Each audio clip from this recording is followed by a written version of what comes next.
Hey there, my fellow Indians, welcome to NewsHamster. So the film Samrat Prithviraj has released and it's getting great reviews from across the country.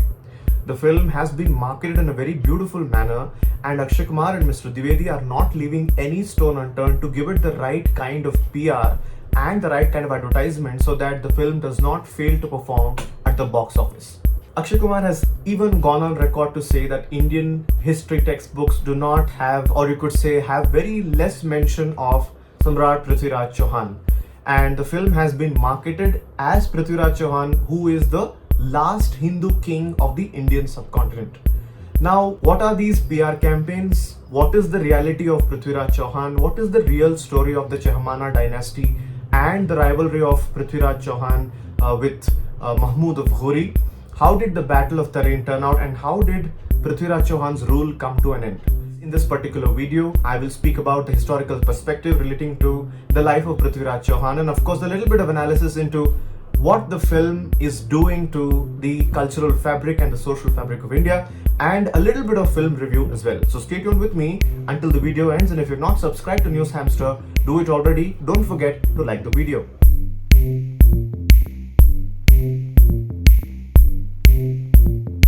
Now, primary thing that I had a problem with when I watched the film is him being called as the last Hindu Samrat of Indian subcontinent. That did not really sit right with me because in fact he wasn't the last one. There were several people who came after him as well. So that was some kind of a PR stunt that they tried to pull off, saying that you have to know the story of India's last Hindu Samrat. I don't know what Mr. Dwivedi was thinking when he thought of that particular plan. But let's come to the film. The film at the outset looks really good. It has been shot well. Technically it's very, very powerful. But what I would like to say is the film is short. It's about 2 hours and 13 minutes, and in this it tries to convey a lot of things, starting from the life of Prithviraj Chauhan, his love affairs, his battles, his rivalries, his end of story, a lot of things. So it's a lot of information put together that's being fed to you in a very short period of time. That's a little overwhelming.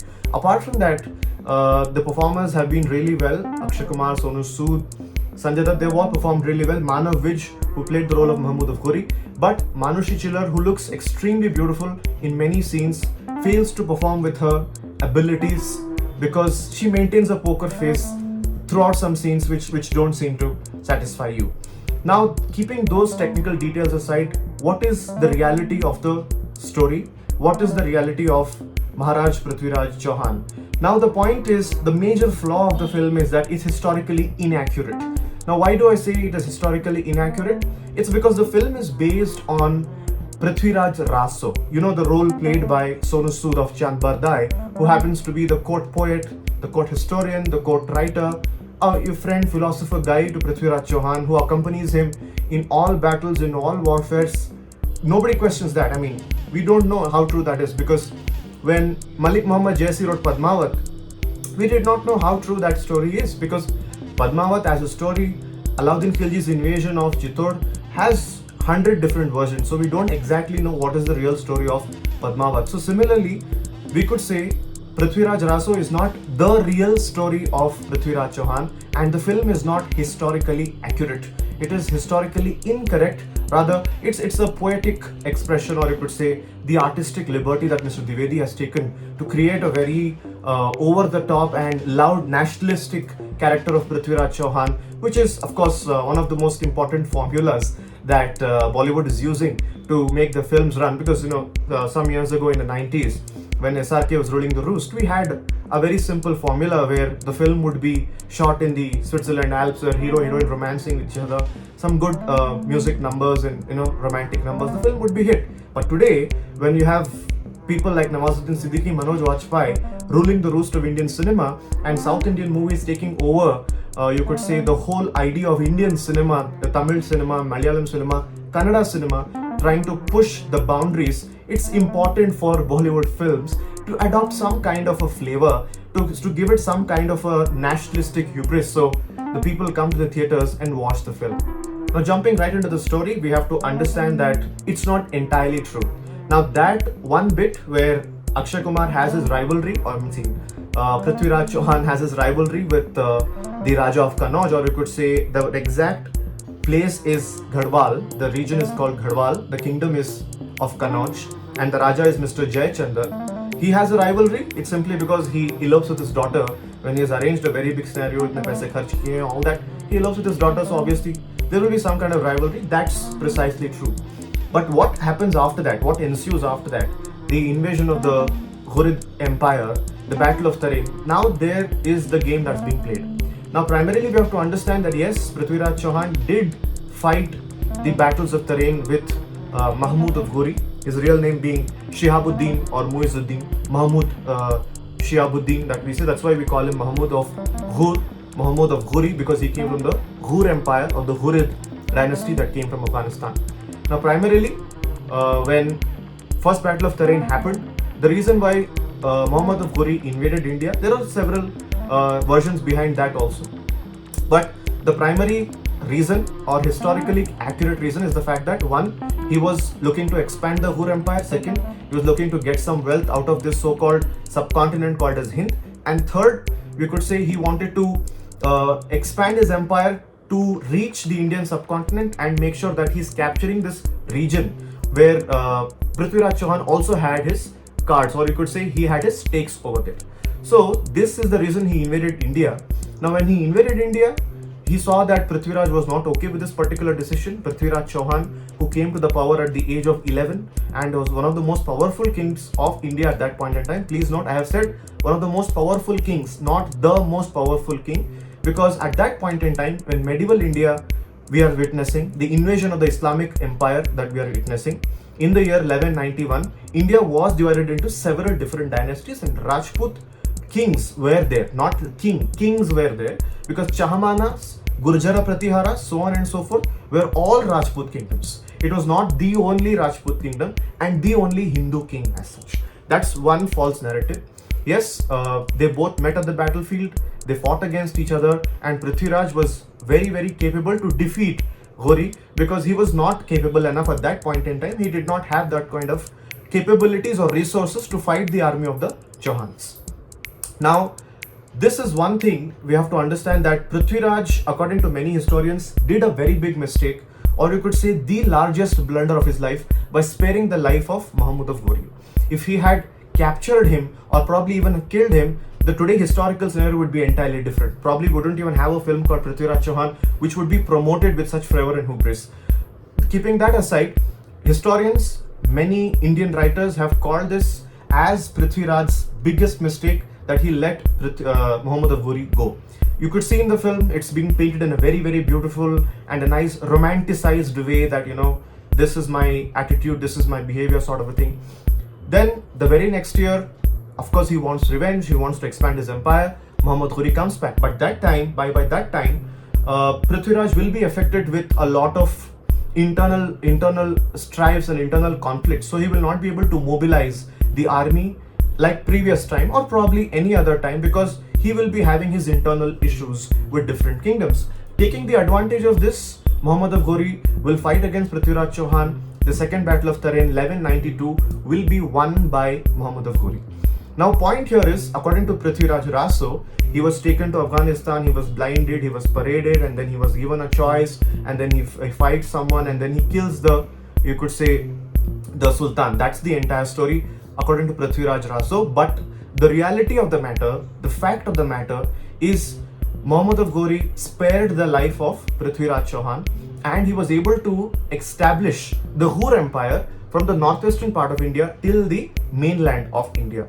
Now this Ghur Empire went on to become what you call as, it resulted in the birth of the Delhi Sultanate, which started from the slave dynasty. Keeping that aside, now where is Prithviraj Chauhan after the end of the second battle of Tarain? It's very simple. Prithviraj Chauhan is living as a vassal of Muhammad of Ghur. Please understand this. All romanticizing, all things rosy is not history.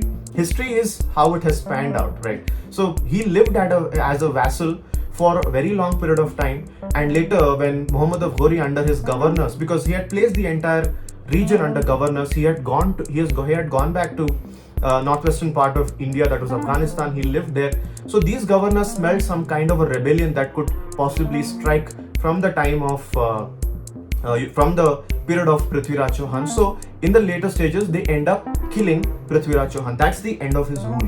Now, him killing the Sultan is not a thing, because if you look at the life of Muhammad of Ghori, there is an entire record of how he lived his life and how he died. There is no record of Prithviraj Chauhan killing Muhammad of Ghori when he was blinded and all that. That's a very romanticized and different kind of a inaccurate portrait of history. But of course, that's completely artistic liberty that any movie maker, any creator has. Like Sanjay Leela Bhansali tried to villainize Alauddin Khilji as much as possible, treating him like a psychopath who did not know how to eat, would apply perfume on women and then apply it on his body. Very, very false portrayal. But we cannot say anything about that, because it's the filmmakers, the writers, they have their liberty of taking it forward however they want. But a few things I would like to say is the fact that this last Hindu king is not the right thing to say. We have to understand that Delhi as a city was not Delhi until Qutbuddin Aibak and his successors made it Delhi. Before this, it was just, you could say, a compilation of villages. So when you say in the film that it took about 757 years for Delhi to come back to Bharat Mata, it's absolutely wrong. One, because there was no Delhi as such. Second, because when you're saying it come back to Bharat Mata, you're calling all these Mughals who came, lived in Delhi, all these rulers who were there in Delhi from the time of Delhi Sultanate to Mughals who were born in India itself as non-Indian. Now Delhi is flourishing and growing with the help of the Mughal monuments that were constructed, the Sultanate monuments that were constructed, which are trying to be changed now.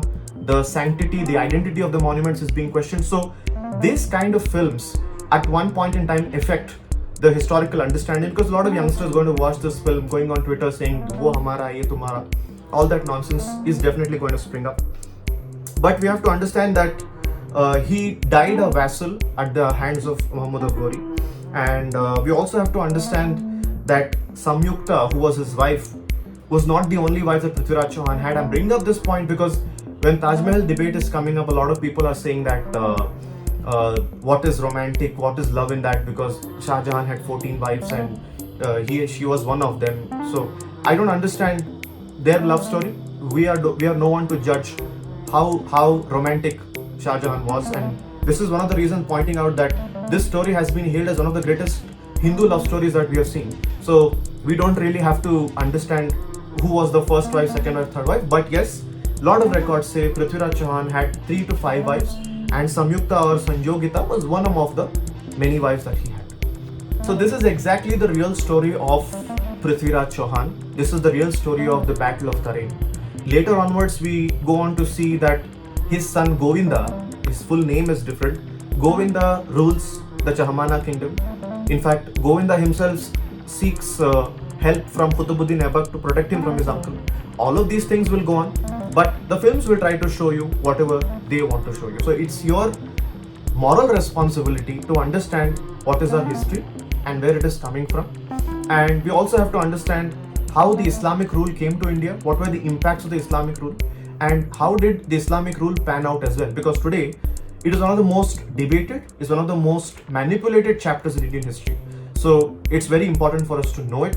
And let's not fall for this new formula that Bollywood is adopting, loud, nationalistic. This was the same thing that we saw in Prithviraj Chauhan, Samrat Prithviraj. Loud, nationalistic, you could say, enthusiasm, Bhagwa-oriented screens, the king talking about his integrity, ethics, and the dead opposite antagonist, who's a Muslim, being portrayed in a very different color grading, very kind of dark lighting, no ethics, no principles. All of these things are there. So it's very important that these films don't become the pallbearers of history for us. We have a lot of books and we can pick them up and read anytime to understand where our history is coming from. Don't forget to share your thoughts about the film and what I have spoken about Prithviraj Chauhan in the comments below. Let's have a healthy discussion over there. Don't forget to subscribe to NewsHamster for more such content ahead. Thank you so much for watching. Have a great day.